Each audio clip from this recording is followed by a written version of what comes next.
Tomorrow, a woman charged with involuntary manslaughter will be arraigned in Burke County after a 4-year-old drowned during her private swimming lesson. Lexi Tenhuizen has been out on bond since her arrest in January, 6 months after Israel Scott's death. WALB News 10 investigates. Jamie Worsley is standing by in the studio. Jamie, what has the family done since Izzy's death to protect other kids in the state? Well, Heidi, Jim, Izzy's parents worked with their local representative to pass Georgia Senate Bill 107.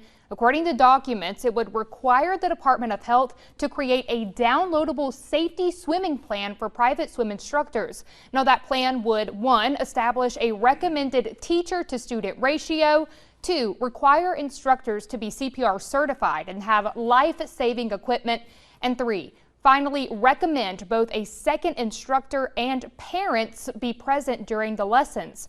These are standards that could have saved Izzy's life. He asked me while I was getting him dressed, "Mommy, why am I wearing this?" I said, "You got swim lessons again today." And he was like, "I don't want to go." And I said, "Why you don't want to go?" He said, "Because I might drown." 4-year-old Israel Scott didn't know what would happen that June day at swim lessons, and neither did his mother, Dory. She wasn't allowed to watch the lesson and was waiting in her car when someone came to get her. I saw it in her face. So I slung open my door, started running and praying, like, "Please, Lord, like don't let nothing happen to my child." Like, my heart was beating fast. I didn't know what to do. I saw my son laying on the side of the pool. And it was some lady I did not know that was doing CPR on him, and I lost it. I just started screaming, crying, hollering. "What happened? How did you get in the water? Like, how do you I'm just crying and asking her questions, and she's just sitting there like, "I don't know." I'm like, "What do you mean you don't know?" Izzy was taken to the hospital, and after an MRI and extensive testing, his dad, Walter, says they had to have a conversation no parents want to have. We were told at that time that we had a decision to make as parents on whether or not we wanted to pursue, moving forward. And in the midst of having that conversation, unfortunately, my son passed at that point. Until Izzy's death, there were no standards for private swim lessons like there are for the YMCA and American Red Cross in Georgia. Because of the work of the Scotts, the Georgia YMCA Alliance, and lawmakers like Senator Max Burns, an aquatic safety plan will be created by the Georgia Department of Health.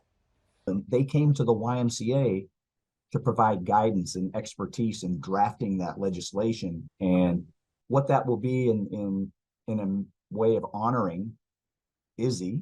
Aquatic safety plans are not only a nice thing to have, but they're an integral part to providing a safe environment when swim lessons are being offered.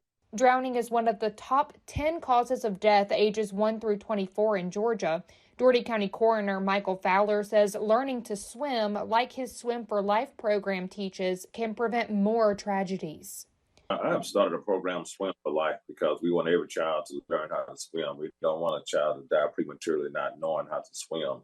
What we have done, we've partnered with YMCA, the Boys Club, and also the Rec Department, that kids from even 6 months all the way up to 18 be able to sign up.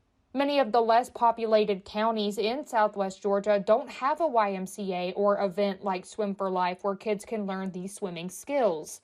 That's when parents turn to private swimming lessons. So I think you need to have some safety precaution. You need to have floaters out there. You need to have life vests out there. You need to have things out there so a person will, if in case they get in a crisis, they still maybe get out the water. Even have another person there that know how to swim in case something happened to you.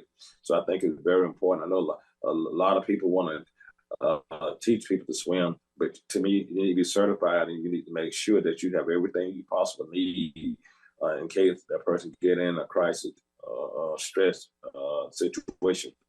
Despite what happened to Izzy, the Scotts say they still believe in sending kids to swim lessons, especially once these safety standards go into effect. We don't want to dissuade people from getting their children swim instruction. We truly believe in that. We just also want to make sure that they're getting swim instruction the right way. Right. Well, I reached out to the Department of Health to see what those standards might look like, but they wouldn't comment because the standards are still being developed. Now, I'll be sure to share those standards with you once they're approved, and I'll also be following up with the Burke County District Attorney's Office once that swim instructor is arraigned tomorrow. For WALB Investigates, I'm Jamie Worsley.